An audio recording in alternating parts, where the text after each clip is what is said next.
Good morning, good morning. Kind of a drippy morning out there. Today you can go home and say, yeah, that minister, he was all wet. It's a dad joke because it's Father's Day.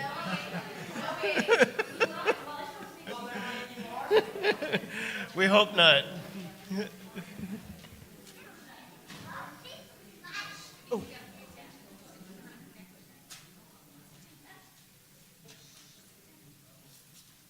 Good morning, good morning. Welcome to United Unitarian Universalist Congregation. My name is Reverend David Kramer, minister at this church for just a little while yet. Glad to have you all here today. Helping with today's service, Meg Whaley and Alex Chilson and Aaron Hurwitz, our tech, and all kinds of folks, all kinds of things. Several things to lift up before we begin. So our summer schedule will begin in July. First thing you need to know is that July 7th, we will have no service. We're calling this the July 4th holiday weekend, but then we begin the rotation between Lake Country and United and West. And so on the second Sunday of July, we will be at Unitarian Universalist Church West in Brookfield. On the third Sunday, we will be here, and all of the other congregations will join us here. And on the fourth Sunday in July, we will be out at Lake Country in Heartland. And then again in August, we will be here on the first Sunday, all by ourselves. Second Sunday, West. Third Sunday, here. Fourth Sunday, Lake Country. Okay? And so keep following your emails on how that will all go, and hope that you guys are participating with those other congregations. It's a great way for us to get to know the other congregations and where we all are. This week, especially Saturday, there's stuff going on. We will hold our Soul Matters meeting on Saturday morning beginning at 10:30. This is rescheduled from a couple of weeks ago. Also on Saturday, Rusty Armstrong will have the tent down at the farmers market, talking to people about Unitarian Universalist, about United, and he can use help. So anyone who wants to come down to share some time with Rusty is more than welcome. Please see Rusty for more on that. Also on that day, in the evening, Alex Chilson will present his auction concert. There is still plenty of room. This is an auction item that some of you bid on during the auction, and you can get in the door with a donation at the door. So please mark the auction. And in addition, Emma Keppel is offering a song circle in the afternoon. Is that right, Emma? When is it? The 22nd, 2 o'clock. Yes. Right. Okay. So lots of stuff going on next Saturday. Today, this evening begins the Islamic celebration of Eid. On the 19th, of course, is Juneteenth, and today, of course, is Father's Day. And we'll say a little bit more about that in just a little bit. But for now, I would invite you to center yourselves for worship as Meg calls us in.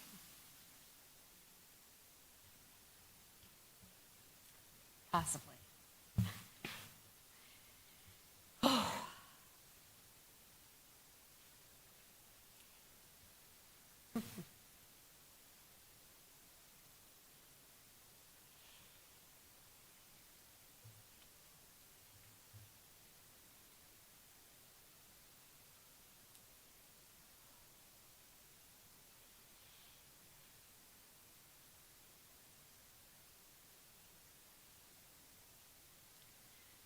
Like a feather riding on a river, passing by then floating to the dark, a single moment having been delivered, and even in reunion there is parting. A circle round and round made up of memories. And as we finish, then again we start. And at the end we're back at the beginning. And even in reunion there is parting. Like watercolors bleed red into blue, one day into another love will travel with you. Like a feather riding on a river. And as we journey, friendships of the heart are carried close within till the time we meet again. And even in reunion there is parting. They're carried close within till the time we meet again. And even in reunion there is parting.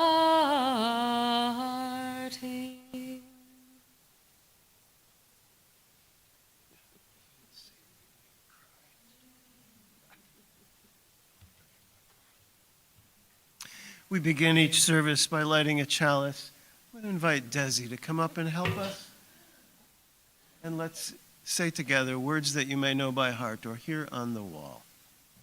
May this flame kindle within us the warmth of compassion, the glow of love, the fire of commitment, and the light of truth. Here together we scatter and nurture seeds of spirit, service,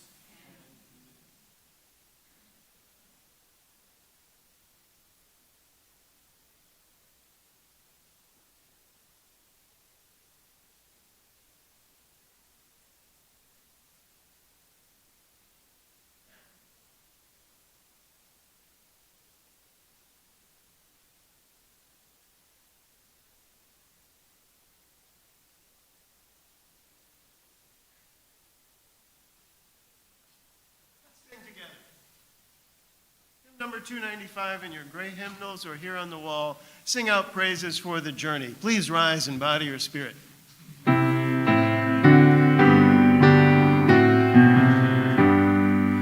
Sing out praises for the journey, pilgrims we who carry on, searchers in the soul's deep yearnings, like our forebears in their time. We seek out the Spirit's wholeness in the endless human quest. Look inside your souls, the kindling of the hearth fire pilgrims new. Find the Spirit always restless, find it in each mind and heart. Touch and hold that ancient yearning, kindling for a newfound truth. Stand we now upon the threshold, facing futures yet unknown. Hearth behind us, wayside hostel, built by those who knew wild roads. God, we hear their sacred embers carried in our minds and hearts. Hymns, and I love that line, built by those who knew wild roads. I think this church, this congregation, knew those wild roads 140 years ago. Each week we share in the life of this congregation by sharing joys and sorrows, milestones, bits and pieces of our individual lives. If you have something to share, I'd invite you to come forward. Tell us your name. Tell us what's on your heart. Take a stone from the bowl. It's there behind the flowers. And when you are finished speaking, place it in the bowl with the water to let the ripples carry your concerns out to the wider community.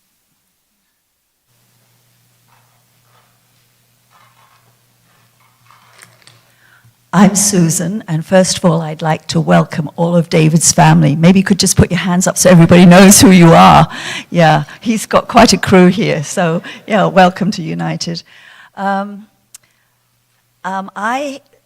wild summer of auction items has started as far as social events go, and I had 2 on Friday. One was with Emma, and she did a Reiki session, so that was really lovely. And then we had one with Diane, and we spent a lovely evening with a bunch of people from the congregation. And it was topped off by having Jamie DeWicki come and play for us. So that was a lovely evening. Thank you, Diane. And then I wanted to just mention that my daughter-in-law, Kirsten, is having her surgery on Wednesday.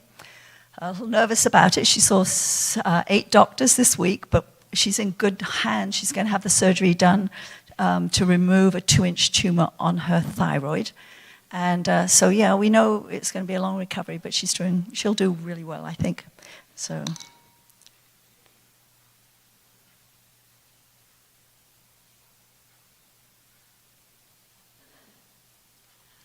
I'm Ellen, and this stone is for my hometown, the horrible city of Milwaukee.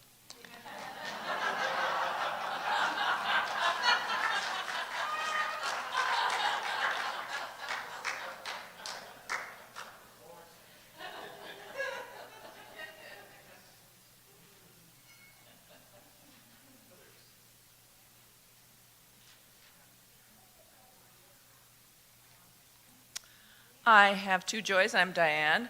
First, that the event on Friday went so well, and we all had such a good time. First, we all got really calm and peaceful and centered, and then we just had a great time with food and song, and I'm glad it turned out really well. And second, we're leaving on Wednesday for the first family vacation that we get our 2 daughters with us in, I don't know, like 7 years, 10 years. Yeah, because they went off to college, and then everybody's schedules were different. And so we're going to visit Europe, because our daughter's doing graduate school over there, and we'll be gone for 10 days, so we won't see you for a while. But I'm just super, super excited. So just pray that all the flights are smooth.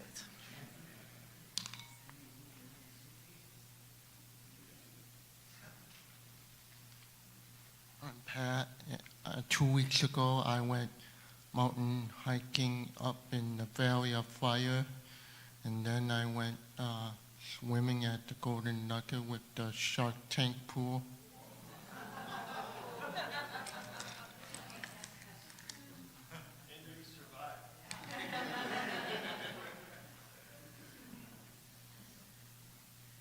The shark tank was great. I thought of something. I wanted to thank everyone who came to this service on last week when we did the in-between. I got to really penetrate that. I was haunted by so many ideas about the book, and it's very simple as it was always taking me at different places and making me kind of penetrate this thing. And then here I was with the maestro, finding about the linens. The lumens. The liminal being what he discovered this thing. This is all I've been thinking about is being between, but he's discovered this word which means something that is, say something is changing from what it was to what it is, but it's neither. It hasn't gotten there yet, and it's not where it's supposed to be, but it's in this liminal place. So that just took it to the next level, and I just thank you for that. It just keeps getting more lovely like that. And I worry about a lot of things. There are a lot of landmarks, and I try to keep organized. I know I look pretty jovial most of the time, and I am, but I swear it's like I was juggling all these things in these landmark days, and the last one was completed with the in-between, and then we had our 100-year picnic. It's a big Italian picnic, and all these plans we had for games and all these activities, and all these people showed up to commemorate this event. There's this club that started 100 years ago with my family, and all these games, I kept looking at my brother going, okay, should we start the bingo now?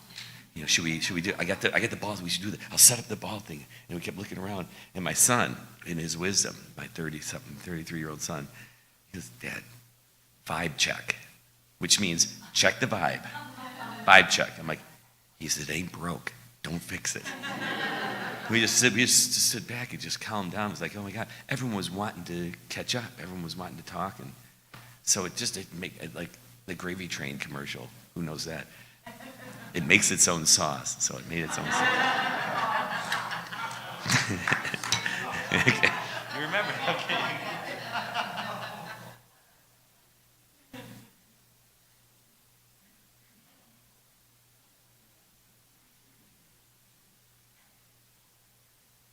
I'm Donna, and I want to thank Paula and Pastor for the wonderful service they prepared for Sarah's memorial. It was beautifully attended by a variety of friends from the campus and from the theater, and lots of people spoke, and it was just great to even though she probably didn't want us to do this, it just, we all needed to do it, and it was just beyond lovely. These flowers are from Iris, the tulips, the roses are from Paula, and we had a picture, and we had great food, and it just was very satisfying for all of us who attended, so thank you. We still have great food, all right.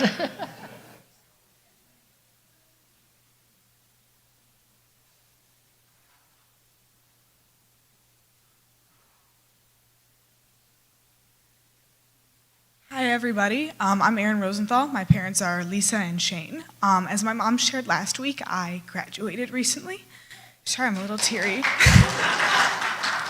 I wanted to say thank you to all of you and thank you to my parents because it has been a lot, like a really long 18 years, and I couldn't be here without all of you and all of their support, and I just wanted to say thank you because it's a really big moment, and I really appreciate you all and my parents for all that they've done for me. So, thank you.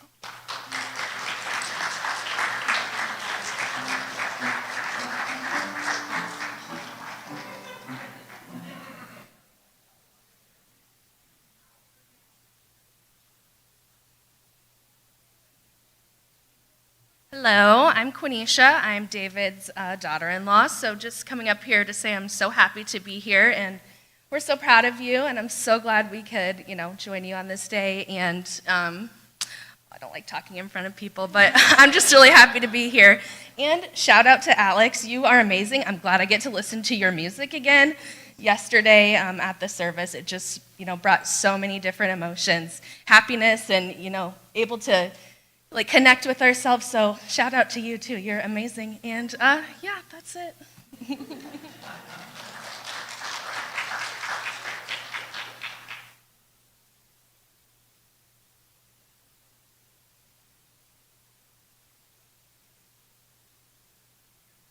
So I have a couple of stones for Adele Ravoy, who could not be here today. But she says that the surgery on her knee now is, she's rehabbing and she's able to get full rotation and able to ride her bike again. And also her brothers and their families will be visiting with her mother, and so that, that care continues there. Is there anything else I need to say thanks for? All of them.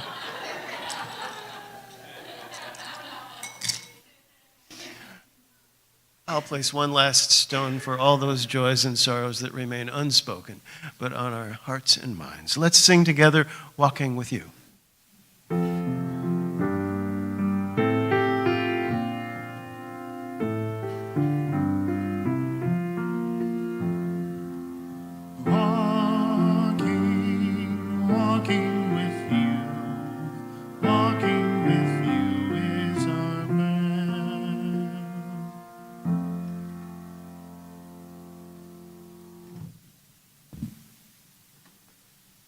So today, as the year winds down, we do not have a formal religious education class for the children today.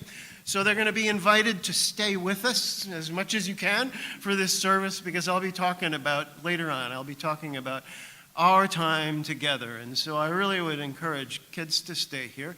If they become restive, there are busy bags and books back in the foyer, and even more. Lily and I think Sam would be willing to take kids out if it's just not working out.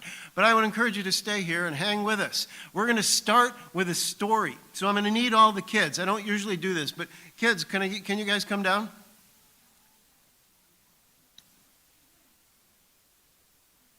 Yeah. Desi, Trent. Yeah, this is good. Okay.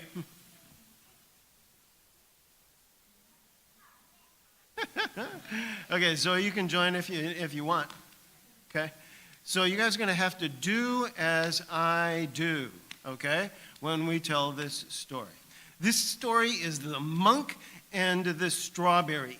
Do you guys know what a monk is? So a monk is a kind of a holy person, like a student almost. And they live in a place called a monastery, which is a kind of like a school.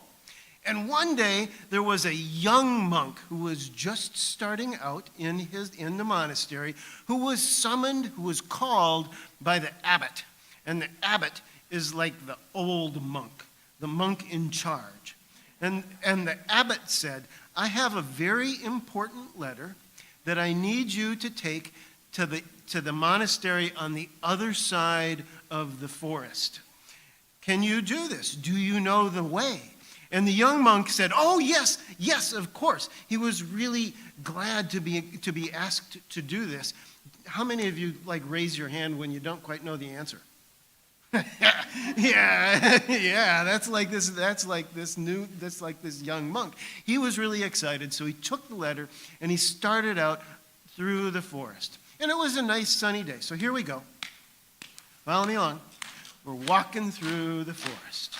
It's pretty good. The birds are singing. Sunny day. It's not raining. Well, it's sunny now. It didn't rain at all. And he feels something at the back of his head. Whoosh.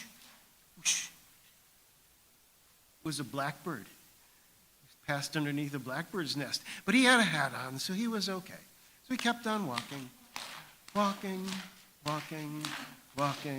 And then he kind of felt something on the back of his neck that was not a blackbird, but is kind of a tingling. And he looked around behind him, and what do you think he saw? 2 yellow eyes looking back at him. What was it? I think you know. What has yellow or green eyes? What did you see yesterday with green eyes? A tiger. It was following him. And so the monk kind of started going faster. walking. And he looked around, and there were still 2 yellow eyes looking at him. So he started running faster. And there was a big tree, so he thought, I'll climb the tree. So he climbed up the tree, climb. And then he realized, tigers can climb trees. So he ran to the other side of the tree, and he climbed back down. Running. Yeah. And he came to a river. He jumped into the river and he started swimming. Can you swim? Who swims in this group?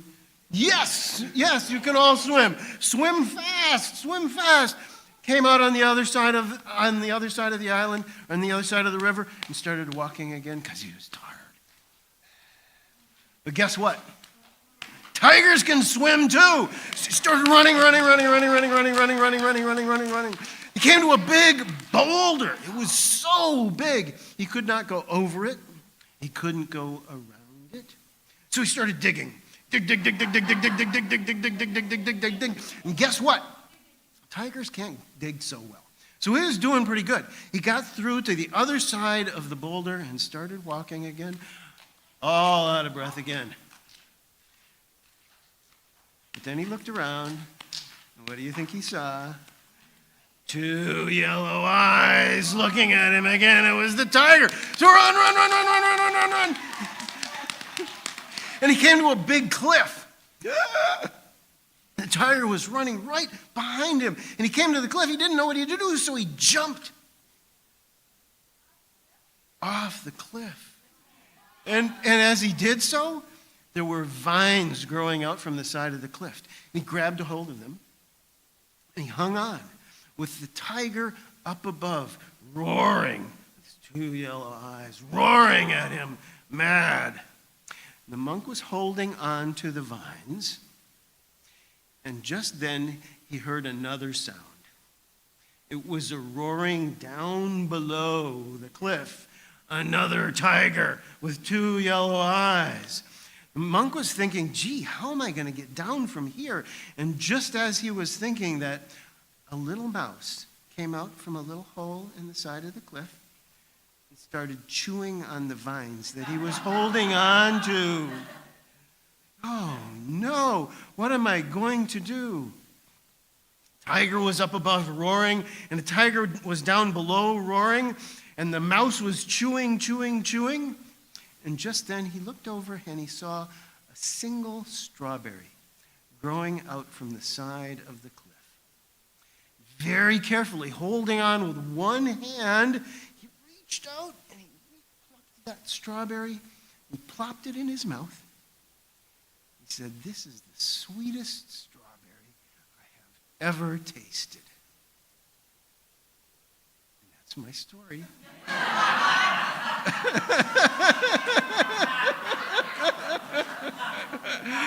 It's what you call a cliffhanger.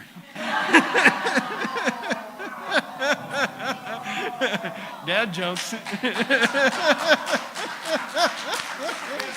Okay, you guys can go sit. You guys can go sit down if you like. So thank you for hanging in there with my story.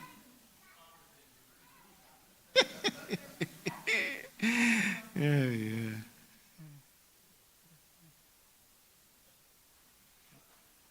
So center yourselves a little bit again for another meditation.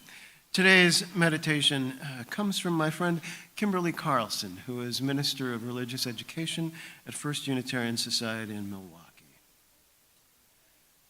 Today we take time to recognize Father's Day and celebrate the complexities of this holiday and our relationship with fatherhood.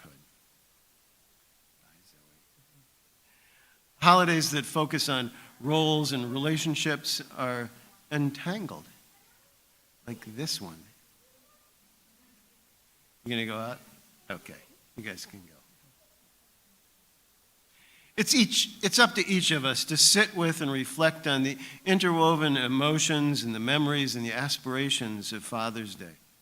Finding our way through to recognizing our truth and then releasing what is harmful to hold inside. Some of us will be grieving today, feeling heartache for a father who is absent. Perhaps it is a father we remember who has left this world. Or perhaps it is a father who would not or could not be present when we needed them. Let us acknowledge all who are wanting their fathers today. To those of us who are missing fathers, we recognize your loss, whatever form it takes. Know that you are whole, even in your loss, and worthy of that special kind of fatherly love. Let us also honor the fathers, the parents who have lost a child and still carry that person in their hearts each day. This day may be especially hard for those who will not hear from their children.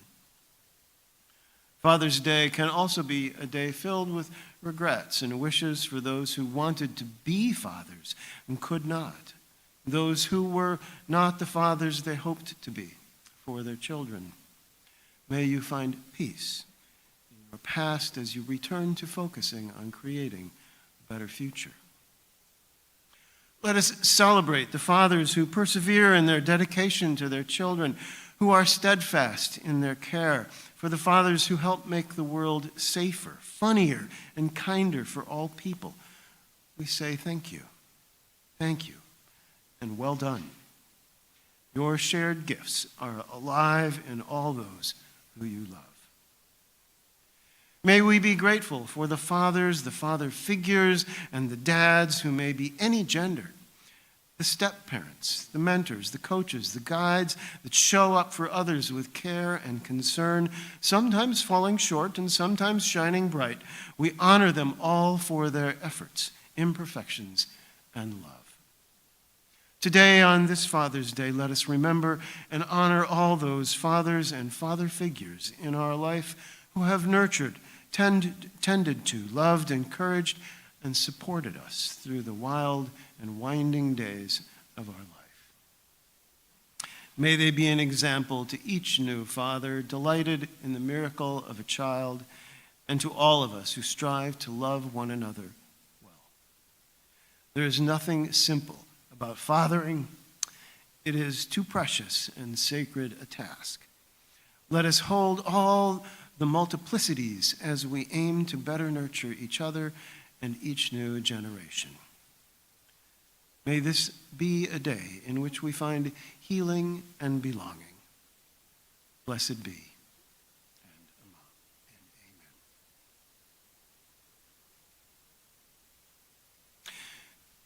Each week we take up an offering. It is part of what it takes to sustain this community that we share, this building, this ministry, this togetherness.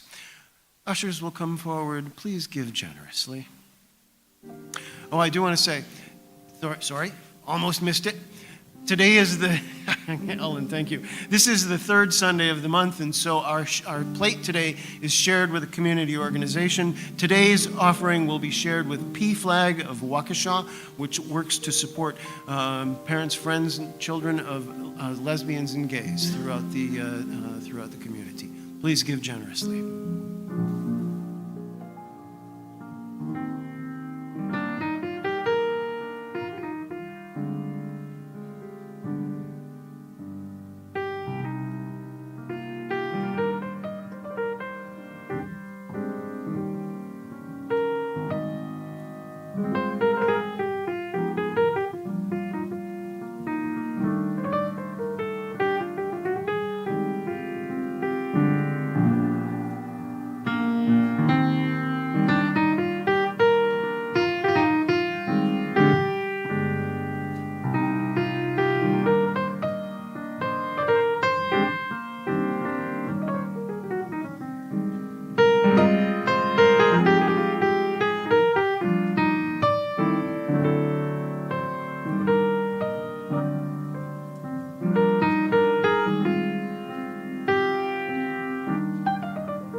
So my plan with the kids didn't quite work out the way I hoped. So Meg, come on up. We're going to do it.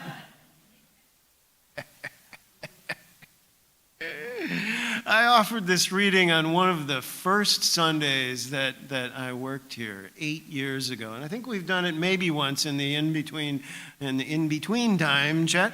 But we're going to do it again. It's one of my favorites. This is from a science fiction writer named Terry Bisson. They're made out of meat. You get to be reader one. Okay. They're made out of meat. Meat? Meat. They're made out of meat. Meat? There's no doubt about it. We picked up several from different parts of the planet, took them aboard. our recon vessels and probe them all the way through. They're completely meat. That's impossible. What about the radio signals, the messages to the stars? They use the radio waves to talk, but the signals don't come from them. The signals come from machines. So who made the machines? That's who we want to contact. They made the machines. That's what I'm trying to tell you. Meat made the machines. That's ridiculous. How can meat make a machine? You're asking me to believe in sentient meat. I'm not asking you, I'm telling you. These creatures are the only sentient race in that sector, and they're made out of meat. Maybe they're like the Orphalai, you know, a carbon-based intelligence that goes through a meat stage. Nope, they're born meat and they die meat. We studied them for several of their lifespans, which didn't take long. Do you have any idea what's the lifespan of meat? Spare me. Okay, maybe they're only part meat, you know, like the Weddellai, a meat head with an electron plasma brain inside. Nope, we thought of that, since they do have meat heads, like the Weddellai. But I told you, we probed them. They're meat all the way through. No brain? Oh, there's a brain, all right. It's just that the brain is made out of meat. That's what I've been trying to tell you.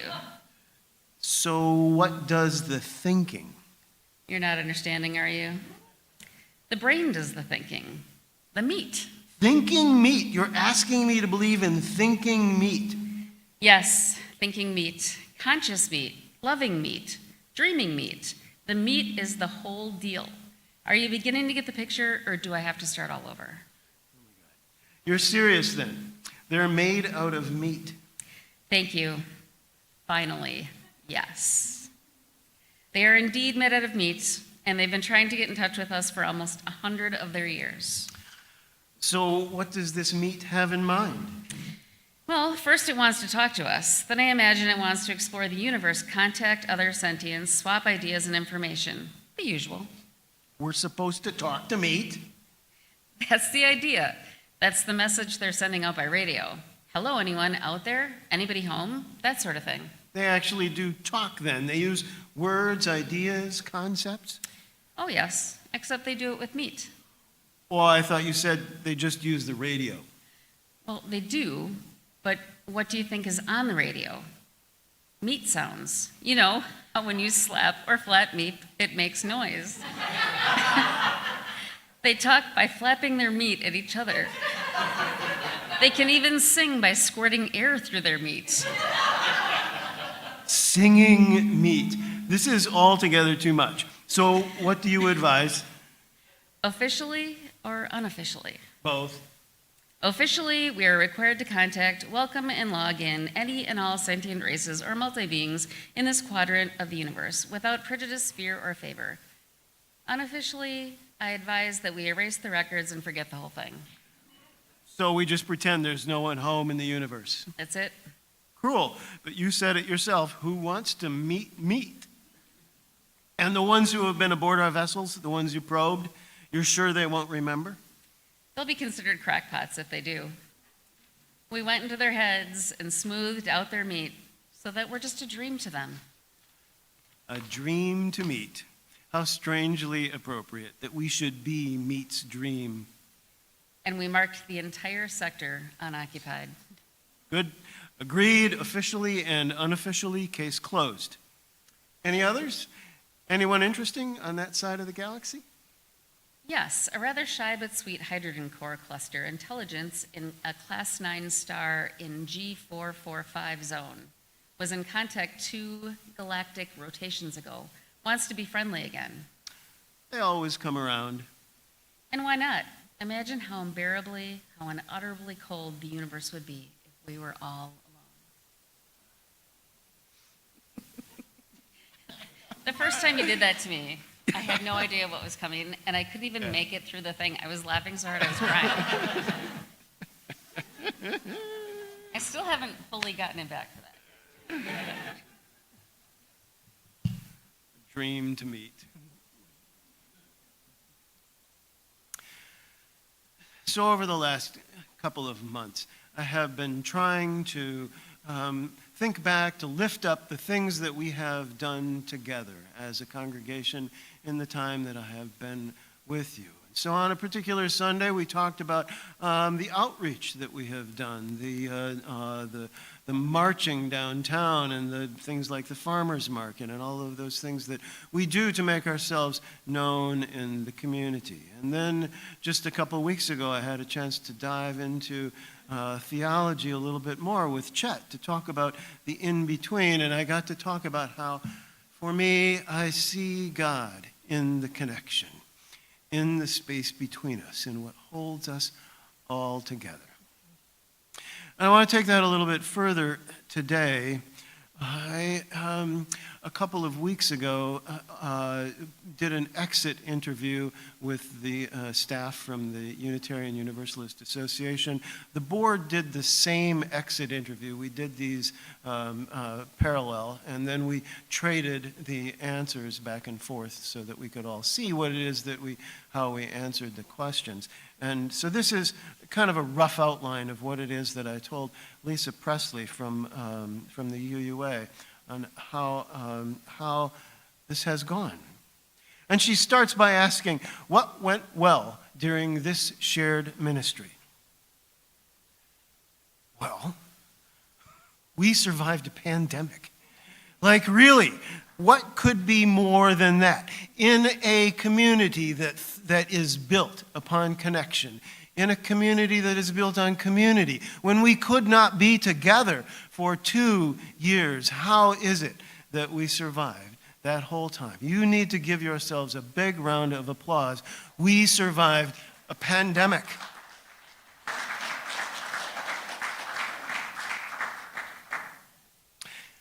I'm also really proud of how we have advanced our social justice action in this community. We have increased our advocacy, our education. We have stood up when it was important. When Black Lives Matter was a new movement, we were there marching. We held forums here in this congregation to help us understand ourselves better in a racial context. We went downtown to Milwaukee to cross cultural and racial lines, and we worked hard at this. And we established an anti-racism change team within this congregation that was rocking for a long, long time to help us deepen our own understanding, broaden our horizons, and open our doors. So that work alone was just outstanding. We also worked to understand our governance, how it is that we operate together. We are a family-sized congregation. That means that family dynamics often take the fore.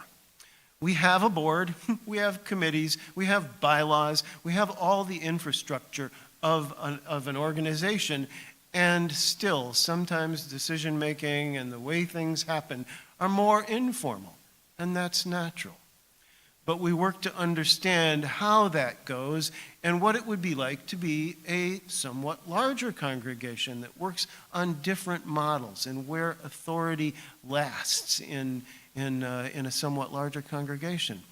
And the board especially, I'm thinking particularly of Gilles Ficard's term, we worked hard to establish a committee structure, and then we carried that on into the Dan Hotchkiss model of organization that moved our committees into teams being groups of people that get things done, as opposed to committees who sit around and make and pontificate.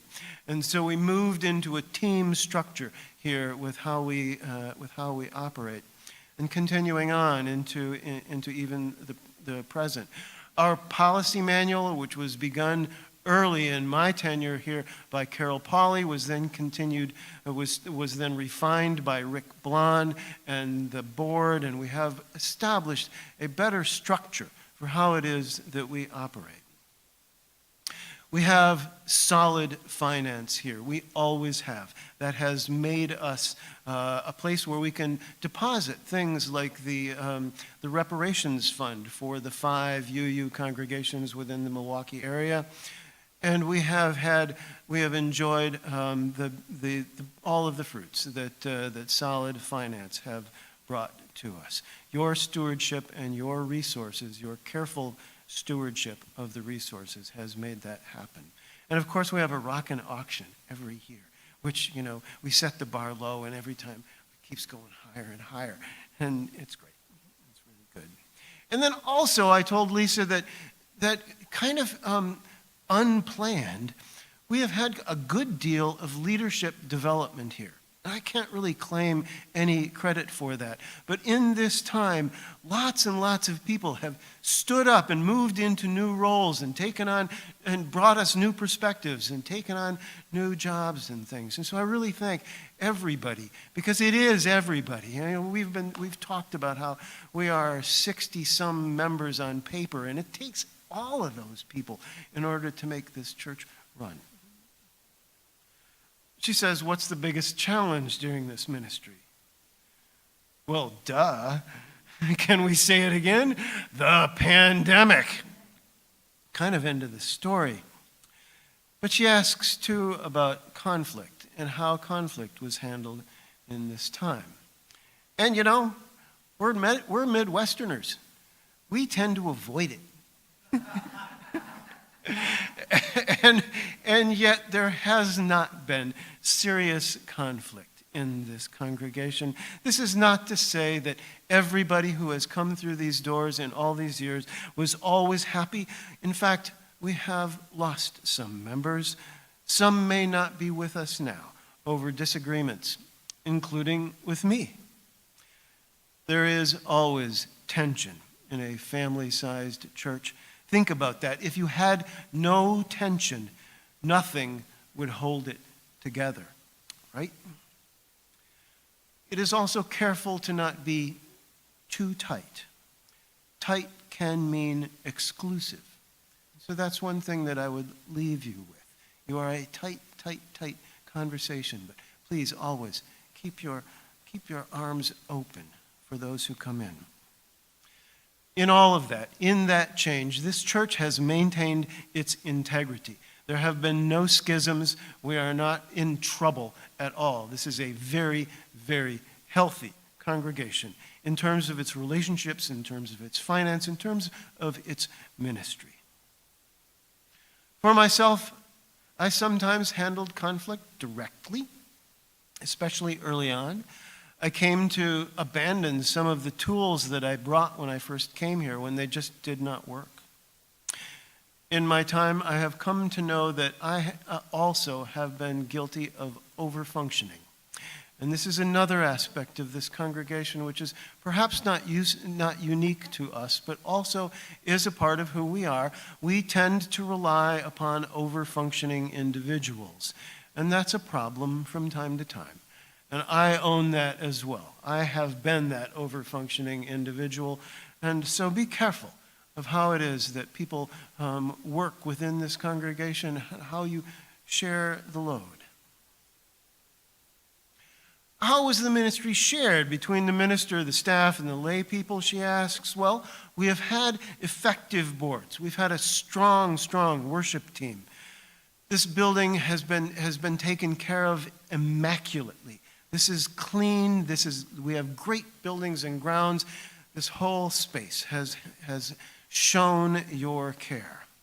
We had a rockin' ARC team for a while, and we've had successful auctions that have filled calendars. And I want to especially thank staff that I have worked with over these years. Patty Vanderpool, Tracy Smith, Alyssa Watson, Sam Silver in our office. Musicians Chris Ruck and Alex Chilson, Dan Dance, Jamie DeWicki. Our religious education leaders, Darlene Bulow, Caitlin Birkin, Dennis Reynolds, Lily Byrager, Adia Whaley, other child care workers, Soon Yi and others.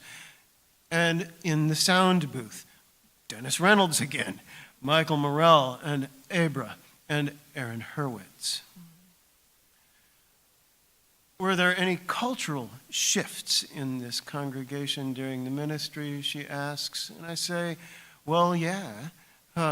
We are a church that came from Mukwonago just how many years, Susan? 13 years ago, is that right? 2011 was when we came here. So not that long ago. And in that, 17? Okay, so even shorter than that. So in that time, we have gained members, we have retained members. Can I get a show of hands of those who knew the Mukwonago Church? Yeah, still a good number, still a good number. And those of you who have come here since that time? Yes. So we're continuing to evolve. And we've seen some of our structure change in all of that time. What did I learn during this ministry? Well, patience, when to step back. The pandemic was a great teacher through all that time. I think also I have continued my own self-understanding, my social location, my understanding of my race, who it is, my gender, my expression in the world. And I've come to understand the depth of the relationships that can come in a family-sized congregation such as this. I have loved you.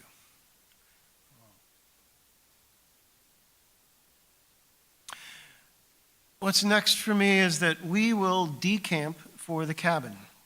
Sooner rather than later, we have things to move. We will be busy for a while, moving things around, making the cabin ready for us as a year-round residence. And so I have projects, unending projects up there. We will be doing some building and some things. But one project that I think I have shared from time to time is that I have some cedar that came from a tree in my grandfather's front yard. A cedar tree that I climbed in when I was a boy, a tree that my mom and her sister, my aunt, climbed in when they were girls. And the trees were threatened by the highway, well, they were going to be taken by the highway expansion that moved through in the last 3-4 years.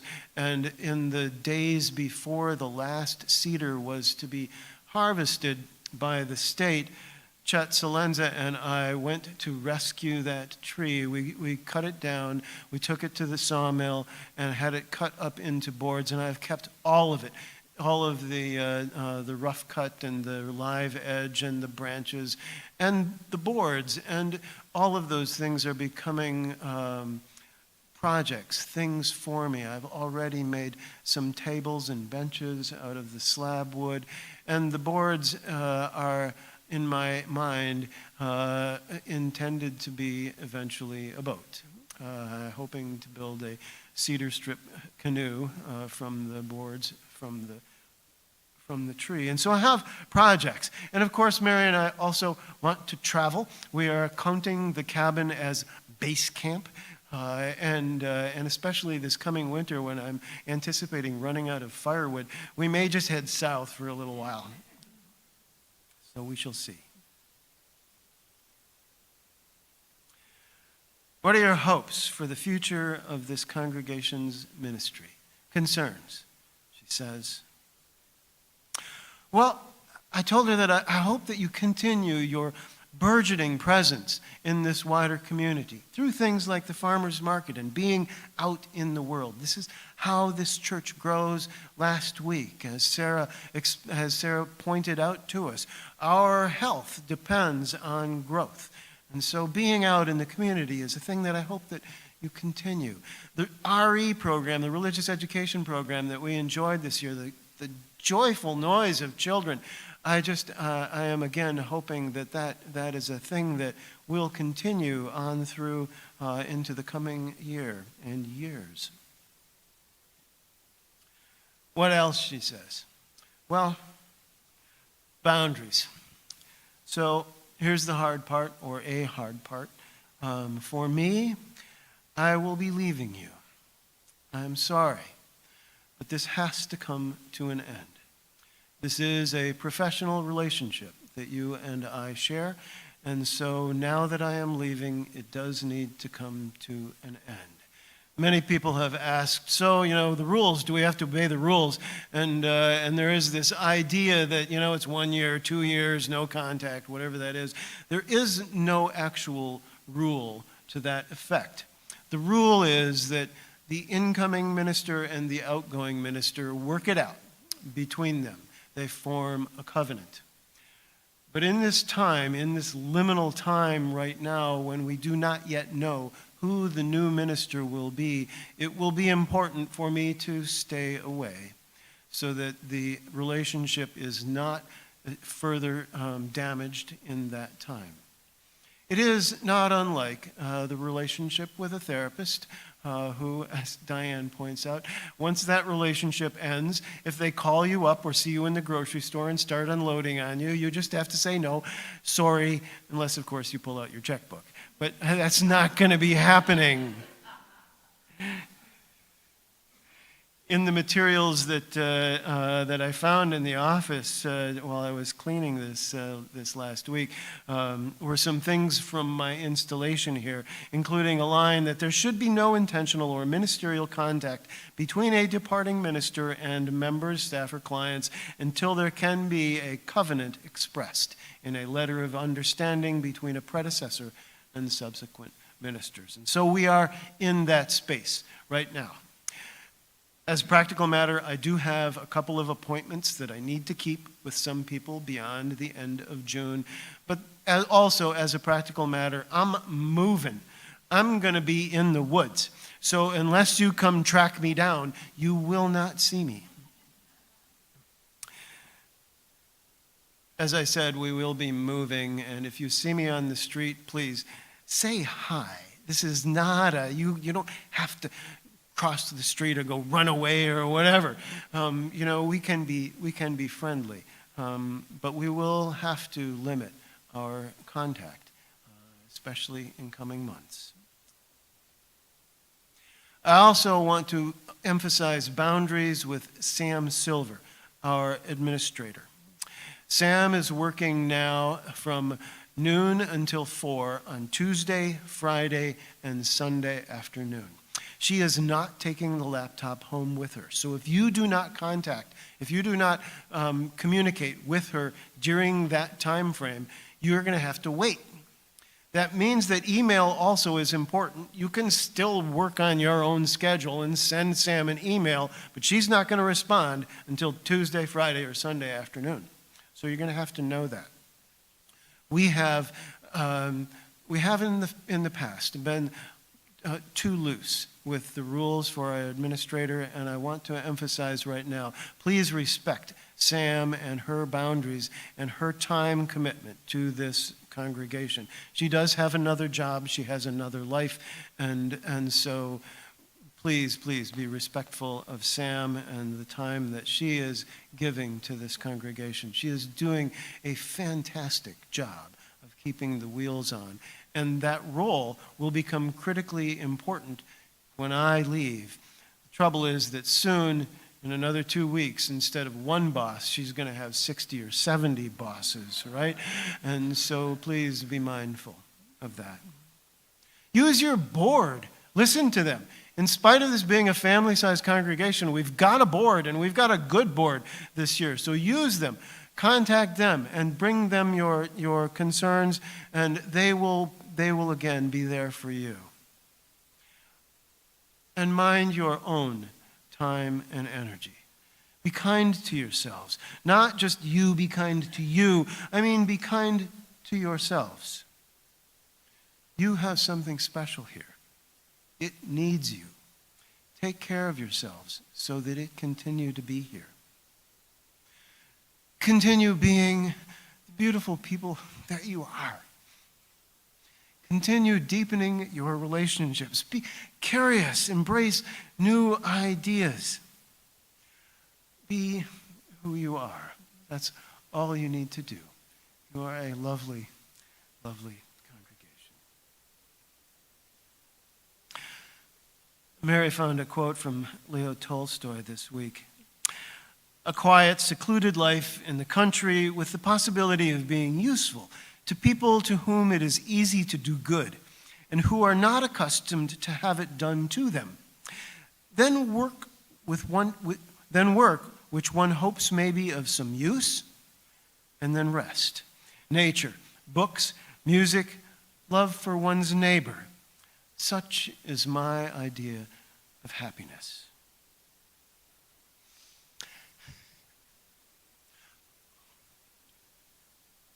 All I ever wanted was a little church on a hill somewhere where we could touch the sky.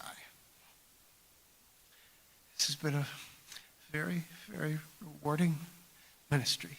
I thank you all. Let's sing together.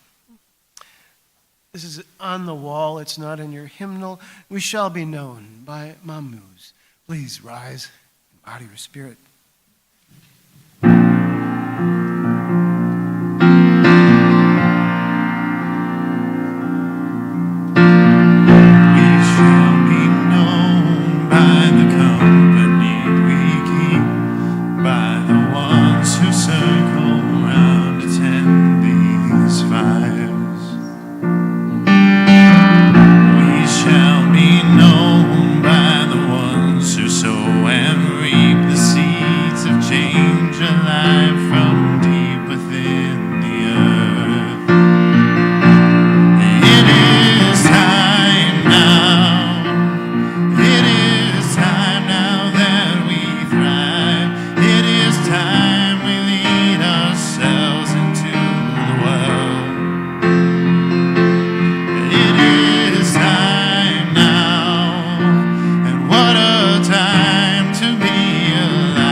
This, of course, would not be possible without my beautiful family and the support of my loving wife.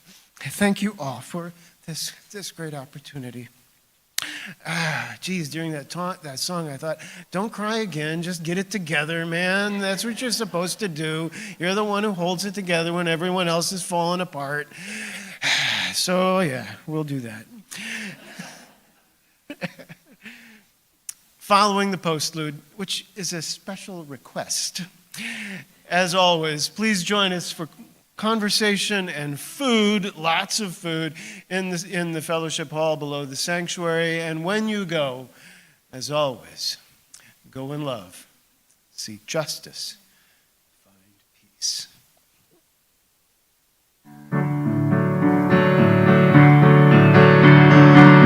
Talk to your mother, I talk to your dad. They say they've tried, but it's all in vain. I begged and I pleaded, I even got mad. Now we must face it, you give me a pain. How can I miss you when you won't go away? I keep telling you day after day, you won't listen, you always stay and stay. How can I miss you when you won't go away? Never-ending presents really against my style. I dream it won't always be the same. At first I was attractive, but after a while, have you ever heard of a hard-to-get game? Well, how can I miss you if you won't go away? I keep telling you day after day, but you won't listen, you always stay and stay. How can I miss you when you won't go away?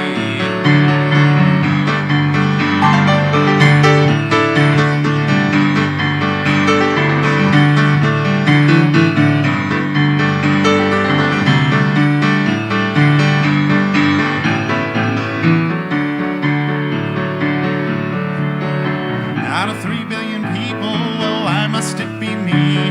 Why, oh, why won't you cut me loose?